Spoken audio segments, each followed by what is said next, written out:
He smelled the wrong smoke and still said nothing. Nadab stepped forward with the fire pan, and his brother followed, because stopping him felt worse than dying with him. The altar waited. The tent felt silent, like it was holding its breath. 1 second of just go along turned holy work into a terrible mistake, and the flame answered fast. Abihu's hand hovered near Nadab's wrist. He could feel the heat already, could hear his own heart louder than the prayers. One word, stop, would have been enough. But Nadab's eyes were fixed ahead, and Abihu didn't want to look afraid. He nodded instead. A small nod, like nothing, like everything.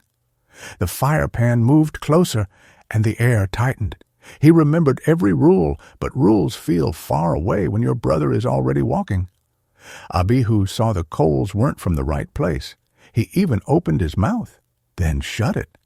What if Nadab laughed? What if the others saw Abihu as weak?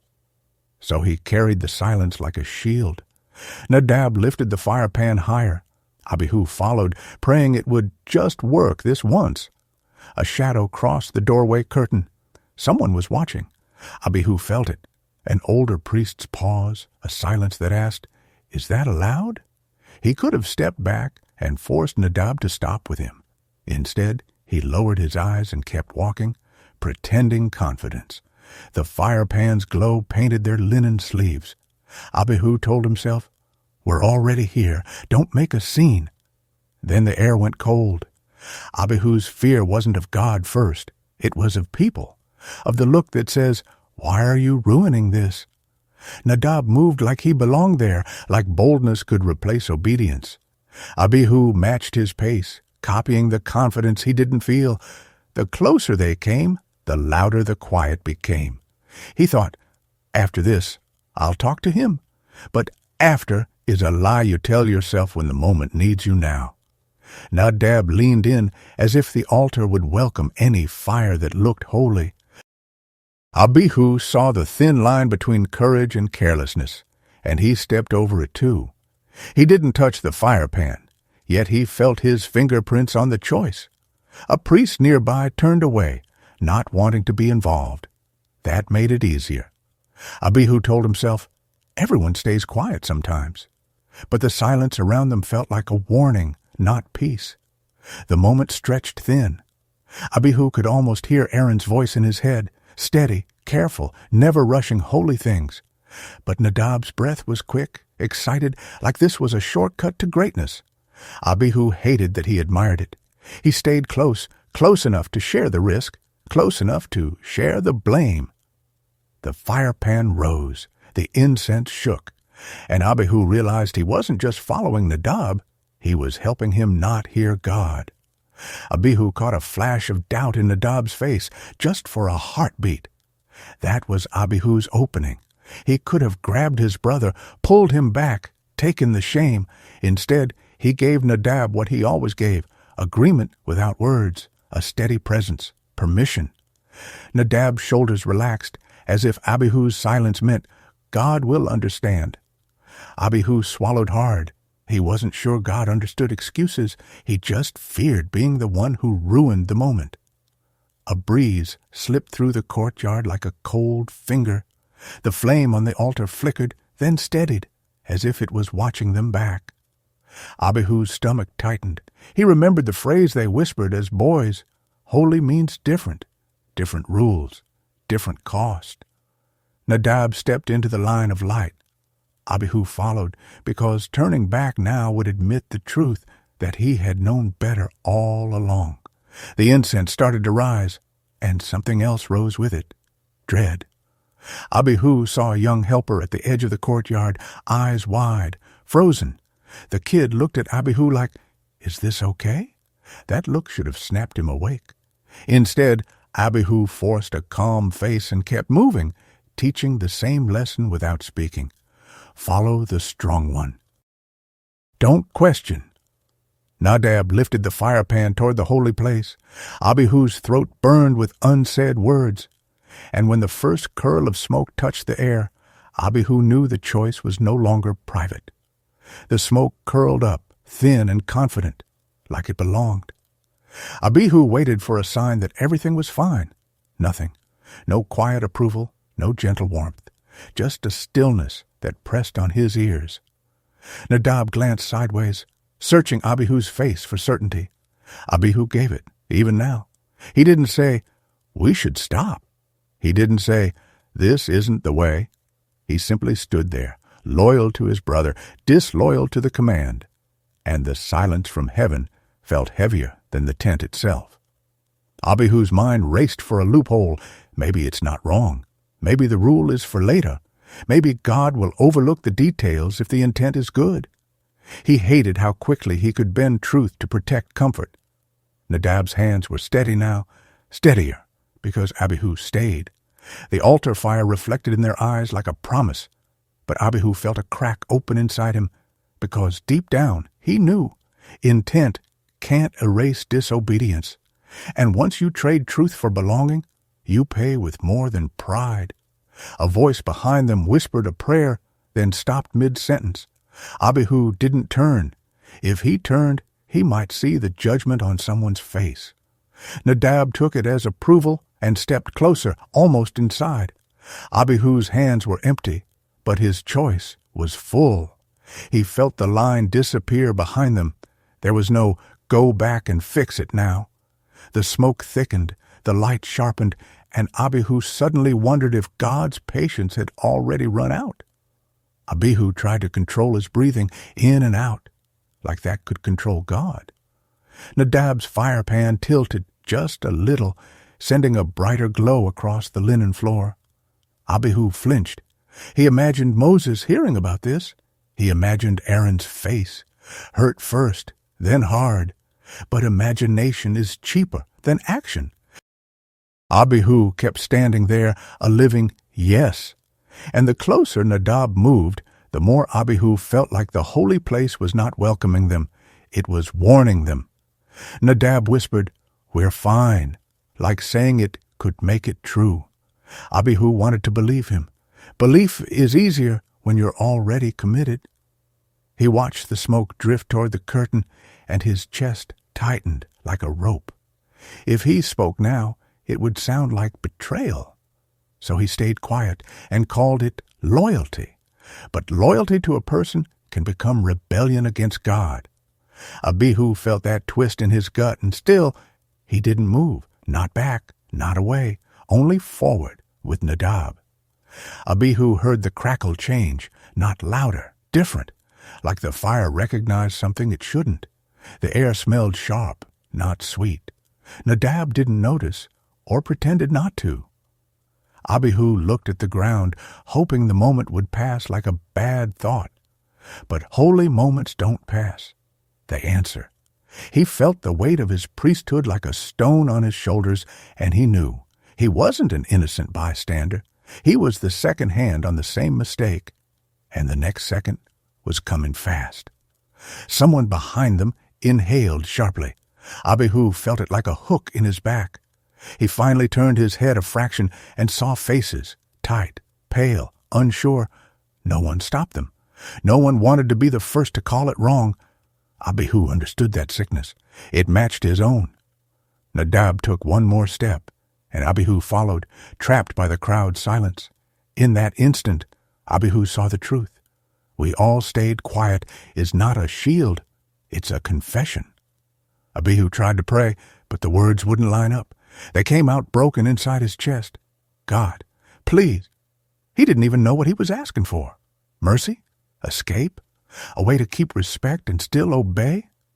Nadab's hand tightened on the fire pan handle. Abihu watched it, thinking how easy it would be to grab it and stop everything. Easy, if he had done it sooner. Now the moment had momentum. Abihu's silence had built a road, and Nadab was already running on it. Abihu remembered a time he did say no, when they were younger, when the stakes were small. Nadab had laughed, and the world didn't end. So why was it impossible now? Because now Abihu wore linen that meant responsibility. Because now people watched. Because now his brother's pride was mixed with worship, and separating them felt dangerous. Abihu swallowed that memory and stepped forward instead. The curtain loomed. The smoke reached for it like a hand, and Abihu felt the last safe moment slip past his fingers. The closer they got, the quieter the courtyard became. Even the normal sounds, sand, cloth, breath, felt muted. Abihu's ears rang with his own thoughts. If I stop him, I'll be the bad one. If I don't, God sees. Nadab lifted the fire pan as if presenting a gift. Abihu stood beside him, shoulders squared like a guard, not a brother. He realized too late. He wasn't protecting Nadab from shame. He was protecting himself. And the holy fire did not care about self-protection. Abihu saw Nadab's confidence start to crack, just a flicker in his eyes. Nadab whispered, "Too late to turn back." Abihu nodded again. That nod was his chain. The incense smoke thickened, and the glow from the coals painted the curtain in trembling light. Abihu's mouth went dry. He could almost feel the weight of the command they were breaking like a hand on his neck, not choking, just holding him still. Then the altar flame leaned, as if the fire itself had chosen a direction. Abihu's eyes locked on the altar flame. It wasn't wild. It was steady, almost disciplined. That was what scared him. Wildfire feels like chaos. This felt like judgment that knew exactly what it was doing. Nadab took a breath and stepped right up to the curtain line, close enough that the heat kissed his sleeves. Abihu stayed shoulder to shoulder like a witness who refused to testify. In his head, he rehearsed the sentence he should have spoken earlier. "Brother, stop. We don't do holy things our way." But the sentence came too late, and it only lived inside him. Outside, he wore the face of agreement. Behind them, the courtyard held its breath. A helper shifted his feet, then froze again. An older priest's hand lifted, then dropped. Nobody wanted to touch this. Nobody wanted to be the one who said, "You're wrong," and risk being hated for it. Abihu felt the sick relief of company in his cowardice. "See?" his fear whispered. "You're not alone." And that was the trap. Because being not alone doesn't make a wrong thing right. It only makes it easier to do. The smoke rose higher. The flame leaned again. And Abihu finally understood. Silence isn't neutral. It picks a side. Abihu's throat ached from holding back words.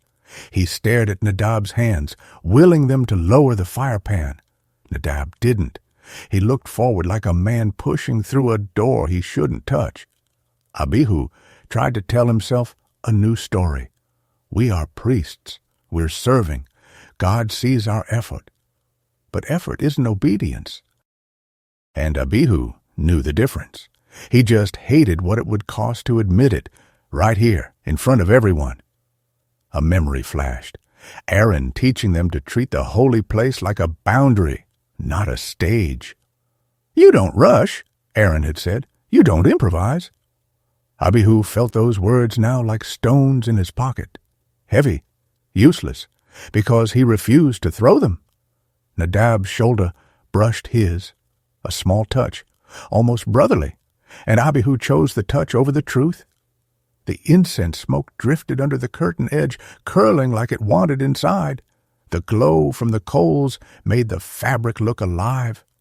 Abihu's mind shouted, "Last chance!" But his body stayed still, and in that stillness, Abihu did something worse than a mistake. He made a decision to let the mistake happen. The fire leaned closer. The air tightened. The courtyard behind them went silent like a courtroom, and Abihu felt the verdict forming before any words were spoken. Abihu's hands finally moved, not to stop Nadab, to adjust his own sash, to look composed. That tiny motion was his last lie. "I'm in control." Nadab lifted the fire pan higher, and Abihu felt heat crawl up his face. The smell wasn't right. The incense was supposed to be careful, measured, holy. This smelled rushed, like trying to impress God instead of honor him. A helper whispered, "Should we tell Aaron?" Another voice answered, "Don't." The second voice was quiet, but it ruled the whole courtyard. Abihu heard it and understood. Fear has a sound. It sounds like don't. Don't speak. Don't interrupt. Don't risk the anger of the people closest to you. Nadab's eyes narrowed, focused. Abihu watched him like a man watches a friend step onto thin ice. You can see the crack, but you don't want to be the one who shouts and embarrasses him. So Abihu stayed quiet, hoping the ice would hold. The smoke thickened again, slower now, heavier. The altar flame steadied, then sharpened, like a blade made of light. Abihu's heart sank. Because he realized the worst part. He wasn't just afraid of Nadab's reaction. He was afraid of losing his place, and in that fear, he offered something to the fire too, his integrity. Then the flame shifted, not flicker, shift, like it had received an order.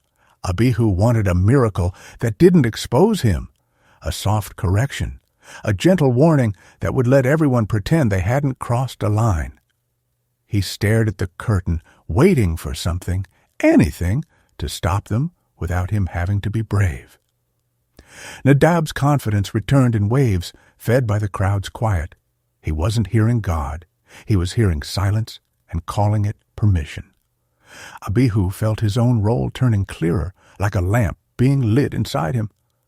He wasn't the one holding the fire pan, but he was the one holding the moment together. His presence made Nadab feel supported. His quiet made the onlookers feel safe staying quiet too.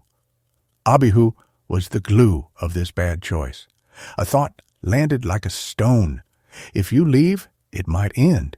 He could step back. He could break the spell. He could force Nadab to feel alone in his decision. Abihu's feet didn't move. He told himself he was protecting his brother from embarrassment. But he could feel the real reason under that excuse. He was protecting himself from discomfort, from confrontation, from being called disloyal. The incense smoke rolled upward, curling around the light. The altar flame leaned again, closer than before. Abihu's mouth opened. His tongue touched the word stop. Then Nadab took the final step. Abihu's mouth closed, and the word died inside him like a candle snuffed out. For a heartbeat, everything looked normal. Fire, smoke, linen, gold, the kind of scene Abihu had seen 100 times. That was the danger. Familiar shapes can hide an unfamiliar sin. Nadab held the fire pan steady, waiting for the holy place to accept it. Abihu stood close enough to share the heat, close enough to share the story later, if it went well. If it didn't, Abihu didn't let himself finish that thought. He noticed a detail he had ignored. The onlookers weren't worshiping. They were watching, like people watching a risky stunt. No joy, no awe, just tense curiosity. Abihu realized they wanted entertainment, not holiness, and he had helped turn worship into a performance. The curtain barely moved, but Abihu felt it like a warning breath. His skin prickled. The air seemed to thicken, like invisible hands pressing down. Nadab's lips moved, maybe a prayer, maybe a claim. Abihu couldn't tell any more. He wanted to reach in and pull his brother back, but his mind kept arguing, if you interrupt now, you'll humiliate him. You'll look jealous. You'll look afraid. As if looking afraid was worse than being wrong. Abihu glanced toward the altar. The flame was still steady, but its color looked sharper, almost white at the center, like a gaze, like attention. Abihu finally understood something modern people learned too late. You don't drift into disaster alone. You drift with friends, with a crowd, with a just this once. And right then, Abihu felt the drift stop, like the world had reached the edge of a cliff and decided. Abihu felt time slow, not because he was brave, because he was trapped. He had built this moment with 100 small silences, and now it stood in front of him like a wall. Nadab's shoulders lifted with a deep breath, like a man about to cross a finish line. Abihu could see it. Nadab wanted to be remembered, wanted to be more than Aaron's son, more than one of the priests. And Abihu, Abihu had fed that hunger by standing beside it instead of confronting it. A thought hit him. I'm not just following, I'm approving. His eyes flicked to the crowd. A helper clenched his hands. An older priest stared at the ground. Everyone was pretending this was normal, because pretending is cheaper than truth. Abihu saw himself in them. He tried one last trick. If he couldn't stop Nadab, maybe he could shift blame. Maybe later he could say, I didn't know. But the lie tasted bitter before it was even spoken. Abihu knew.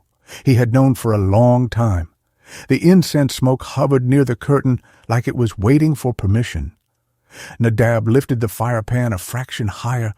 Abihu felt the heat sting his eyes. He wanted to step back and break the picture, two brothers united, but stepping back would shatter his image. So he stayed, and that decision changed Abihu from weak to guilty.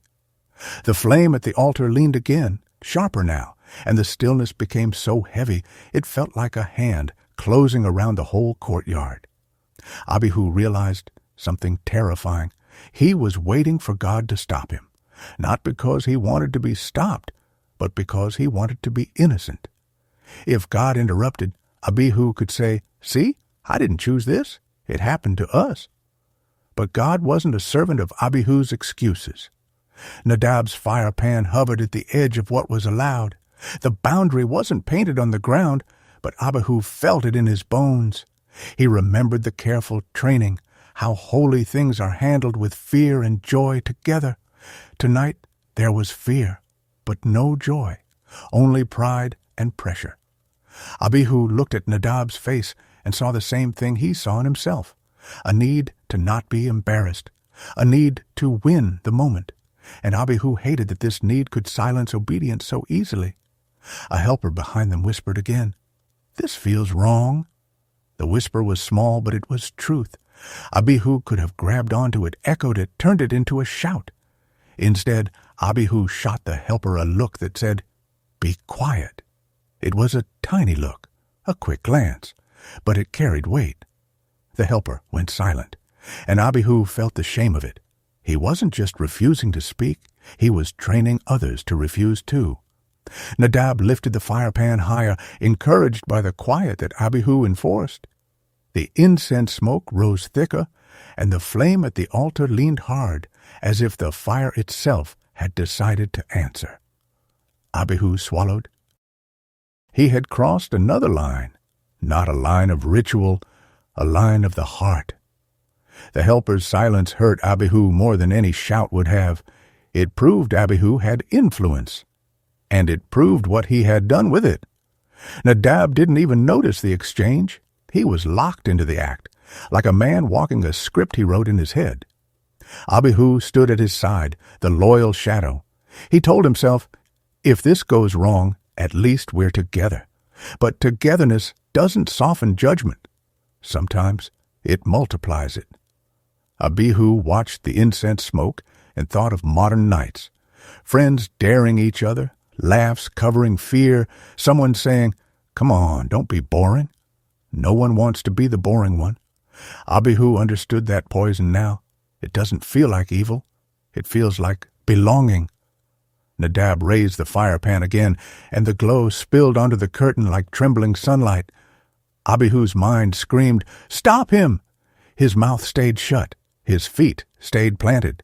He felt his priestly garment on his skin and realized how easy it is to wear a holy outfit while acting from unholy motives.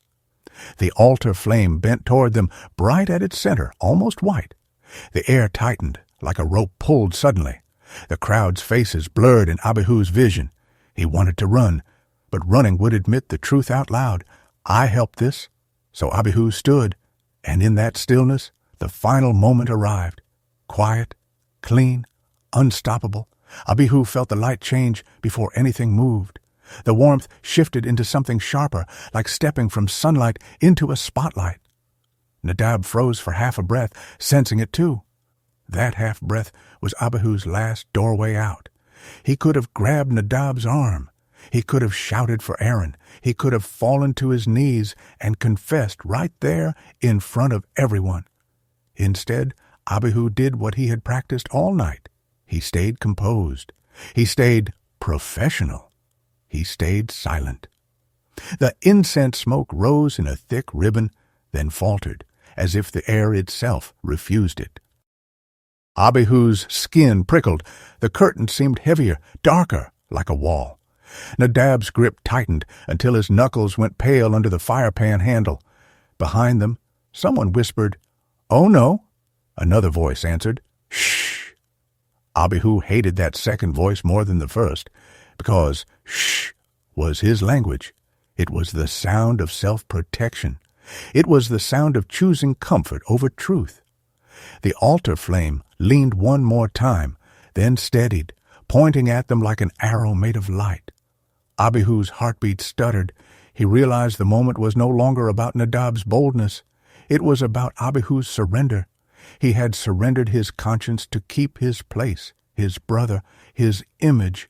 And now, in the bright, disciplined silence, Abihu felt God's attention settle. Not angry noise, focused presence. Nadab lifted the firepan for the final offering motion. Abihu's lips finally formed the word, "Stop," but the word came late, and the air answered first. Abihu's "Stop" hung in the air like a thread snapping. His voice wasn't loud. It wasn't brave. It was the sound of a man trying to undo a night of cowardice with one late syllable. Nadab's eyes flicked toward him, shocked, almost betrayed, not because Abihu disagreed, but because Abihu disagreed now. Abihu saw it clearly. Timing is part of love. Love warns early. Love risks embarrassment to prevent ruin. The air pressed down. The incense smoke stopped behaving like smoke. It wavered, then collapsed as if something invisible pushed it flat. The altar flame didn't roar. It steadied, too steady, like a blade held perfectly still. Abihu felt his knees weaken. He wanted to fall, but pride kept him upright.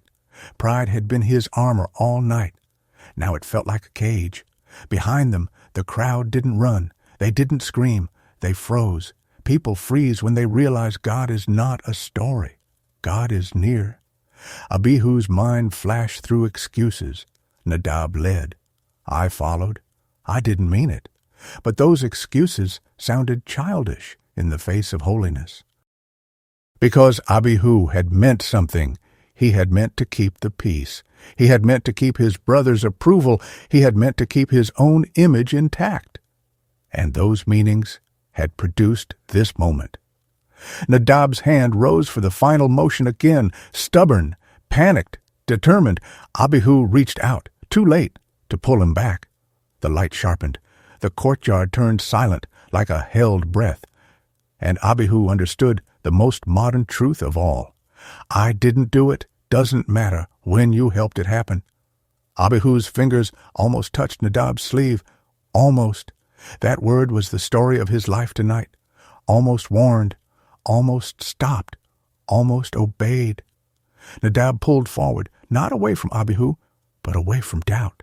He looked like a man trying to outrun the feeling that he had crossed a line. Abihu recognized it because he was doing the same thing. Standing still was his way of outrunning truth. The altar flame held steady, bright, and narrow, like attention focused into a point. The air felt heavy, as if the courtyard had filled with water and they were moving inside it. Abihu's hearing dulled. His own breath sounded loud and wrong. He saw the crowd's faces, fear, fascination, relief that it wasn't them. Abihu understood that too. When someone else is in trouble, you can pretend you're safe. A helper's eyes met Abihu's again. This time, the look said, "Why didn't you stop him?" Abihu wanted to answer, "Because I was scared." But fear wasn't an answer. It was the confession. He reached again, harder, and grabbed Nadab's sleeve at last, linen under his fingers, hot from the firepan's glow. Nadab's body tensed. For a fraction of a second, Abihu felt power return. I can still pull him back. Then Nadab turned his head with a look that cut deeper than any flame. Not anger, disbelief, like Abihu had betrayed him by choosing truth at the final second instead of earlier. Abihu's grip loosened, not because he wanted to let go, but because shame made him weak. And the moment moved forward without him. The flame brightened at its core, white as lightning, but silent. Abihu's heart dropped. He realized even now his weakness was still helping the wrong thing happen. Abihu let go, and the instant he did, he felt the world tilt, not physically, morally, like something inside him finally admitted, I chose comfort over courage. Nadab didn't look back again. He stepped into the glow with the stubborn focus of a man who can't afford to be wrong. Abihu stood just behind the boundary line, trembling, watching his own choices line up like witnesses against him. The altar flame's white center brightened, still silent, still controlled. That silence terrified Abihu more than any roar. A roar would feel like chaos. This felt like a decision already made. Behind them, the crowd's shh spread like a sickness. People held their breath, eyes wide, hoping the moment would resolve without demanding anything of them. Abihu realized the crowd was mirroring him, everyone wanting a holy outcome without holy obedience. Abihu's mind begged for one last bargain. God punished Nadab, but spare me. I tried at the end. The thought sickened him. He saw how selfish it was, how small, how human, because trying at the end wasn't courage. It was panic. A helper took a step forward, then stopped, looking at Abihu for permission. Abihu almost gave it, almost told him to run for Aaron. But Abihu stayed frozen again, and Nadab, sensing the isolation, lifted the fire pan higher like a challenge, like a proof, like a final attempt to force heaven to agree. Abihu felt the air tighten into a painful stillness. Even the incense smoke seemed to stop mid-rise. He realized there would be no gentle warning now. He had delayed truth too long, and when truth is delayed, consequences don't arrive as a suggestion. They arrive as an answer. Abihu's chest felt tight, like the air had turned into cloth wrapped around his ribs. He watched Nadab lift the fire pan and thought, this is what just go along becomes. Not laughter, not a story you tell later, a point of no return. Nadab's face was set, but Abihu could see the fear under it now. Nadab wasn't confident anymore. He was committed. There's a difference. Confidence can change its mind. Commitment to pride can't. Abihu's eyes darted to the altar, then to the curtain, then to the crowd. He wanted someone else to interrupt. Someone older, someone stronger, someone who could take the role of the bad guy. But no one moved. Abihu realized he had been waiting for a hero, while God had been watching for obedience. The incense smoke rose again, slow and thick, curling toward the curtain edge like it wanted to slip inside. The glow painted Nadab's sleeves, then painted Abihu's too, as if the fire didn't care who held the pan and who held the silence. Abihu's tongue felt heavy. His mind kept replaying the same thought. If I speak, I lose. Lose Nadab's trust. Lose the crowd's respect. Lose his place. And then a colder thought followed. If I don't speak, I lose something deeper.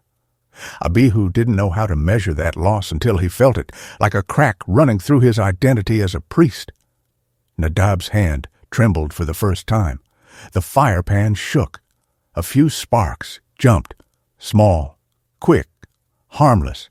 But Abihu saw them and felt dread because harmless sparks can be the first whisper of a larger answer.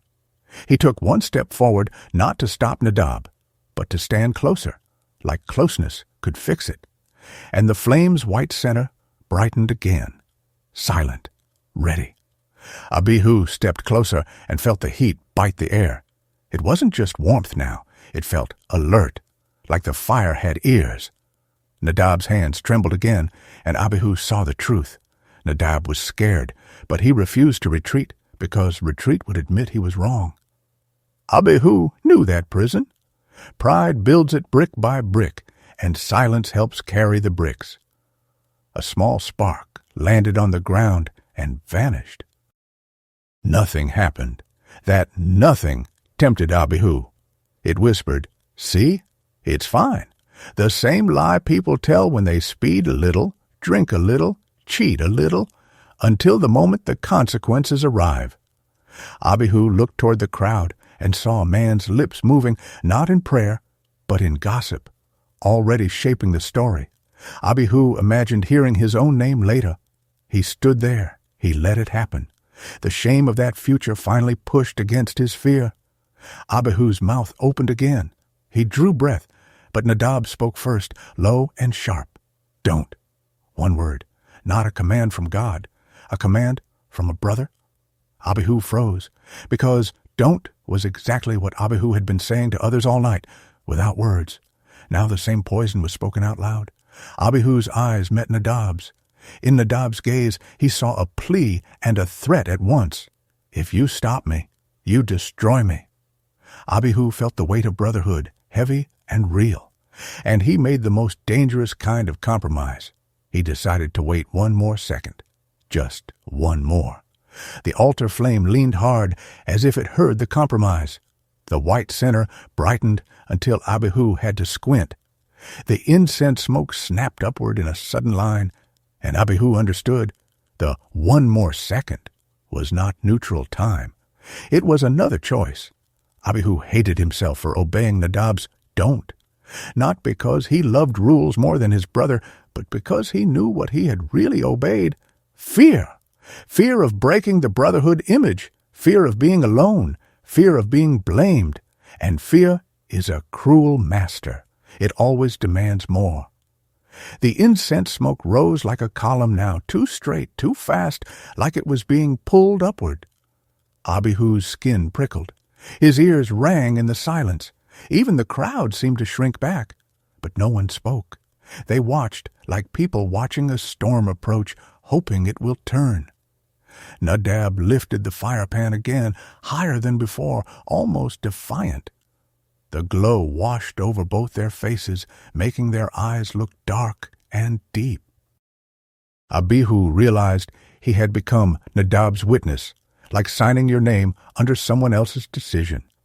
He tried to pray again, but the prayer turned into bargaining. "God, let this pass. Let us learn without being broken."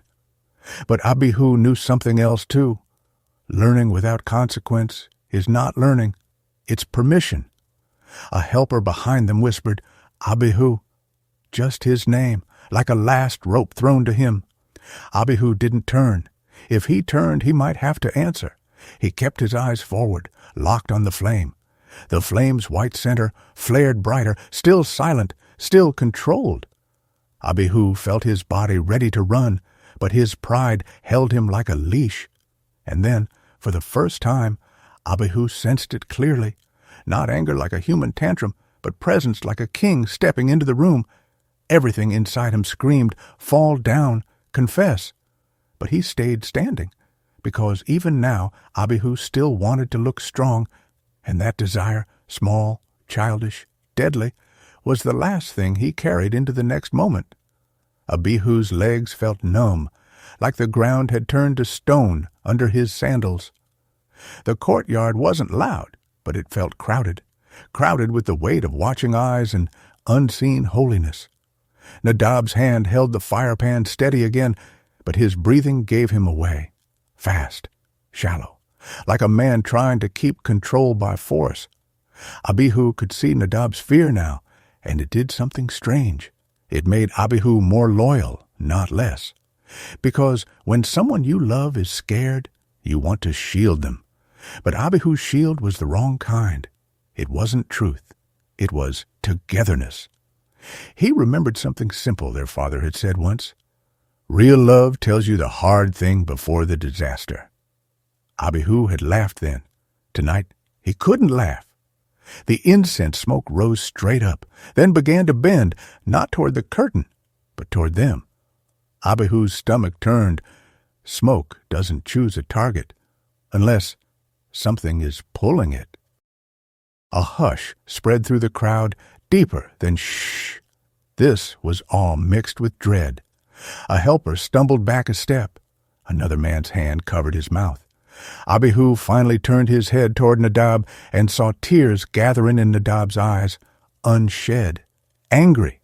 Nadab wasn't trying to honor God anymore. He was trying to survive humiliation. Abihu reached out and gripped Nadab's forearm, not to stop him, but to steady him. That touch was Abihu's last mistake. It said, "I'm with you." And in the same moment, Abihu felt the air split like a silent line drawn between obedience and rebellion. The altar flame's white center expanded, bright enough to wash color out of the scene. Abihu blinked hard.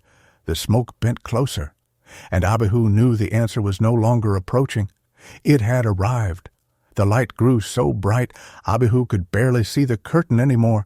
He could see only Nadab's outline, the fire pan, and the column of smoke bending toward them like a finger.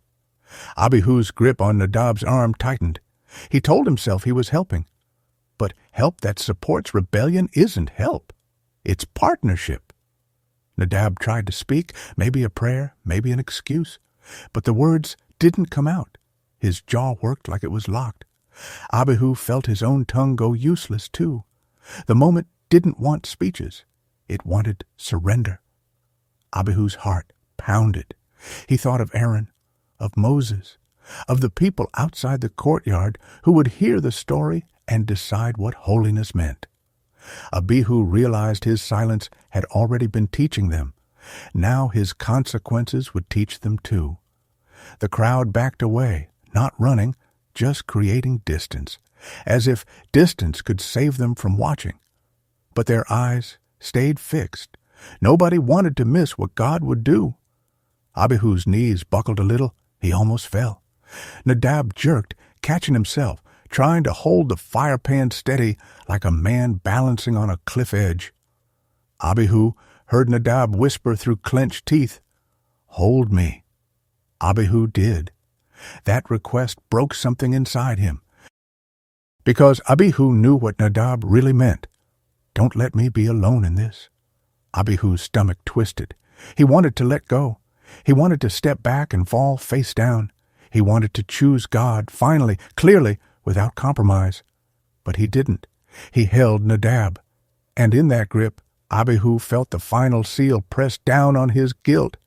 Not because he loved his brother, love is good, but because he loved his brother more than the command in that moment. The smoke bent closer. The light whitened. The air became razor still, and Abihu realized the answer was already written. All that remained was for it to be revealed. Abihu heard nothing, not the crackle, not the whispers, not even his own breath. It was as if the world had been muted so only one reality could speak. His hands were still on Nadab, steadying him, and that was the proof of his choice. Abihu thought of all the times people say, "I didn't do it." But hands tell the truth. Where you stand tells the truth. What you support tells the truth. Nadab lifted the fire pan for the final motion, trembling so hard the bronze rattled softly, maybe the only sound left. Abihu's eyes burned from the brightness. The holy light had no warmth now. It was pure attention. Abihu tried to drop to his knees, but Nadab leaned into him. "Don't leave," Nadab whispered, and Abihu stayed upright again. He hated himself for it. He loved his brother, yes, but love that refuses correction becomes a trap for both people. The smoke bent down toward the fire pan, then surged upward fast, as if a command had pulled it. Abihu's stomach flipped. The crowd took another step back in one shared motion, like a tide retreating. Abihu finally understood. God didn't need Abihu's strength. God wanted Abihu's obedience. And Abihu had brought the wrong offering, his image, his comfort, his fear of conflict. The altar flame's white center expanded until it swallowed the edges of the scene. Colors drained, shapes blurred. Abihu squeezed his eyes shut for a split second. When he opened them again, the light was closer than before, not raging, not messy, focused. And Abihu knew there would be no way to explain this later. as an accident. This was an answer to a choice, and the answer was coming right now. The light didn't scream. It simply arrived, filling the space with a purity Abihu couldn't argue with. In that instant, Abihu understood. God doesn't get impressed. God gets obeyed. Abihu's hand slipped from Nadab's arm, not in bravery, but because his strength failed. Nadab's fire pan tipped just a fraction, and the smoke snapped upward like it had been pulled by an unseen hand. The altar flame flared white at the center, brighter than sunrise, and the courtyard froze in one shared breath. Abihu wanted to shout, "It was him!" He wanted to shout, "I tried!" He wanted anything that would separate him from this moment. But the truth stood right beside him. He had stood beside Nadab. He had nodded. He had silenced others. He had chosen belonging over correction. So when the holy answer came, Abihu felt it as clarity, not chaos, like a door closing. No time for excuses, no time for reputation, no time for after. The crowd fell back, faces stunned, mouths covered, eyes wide. The curtain barely moved, yet the air felt like a boundary had become a wall. And Abihu, in the blinding stillness, finally saw the modern mirror. The worst mistakes aren't always made by leaders.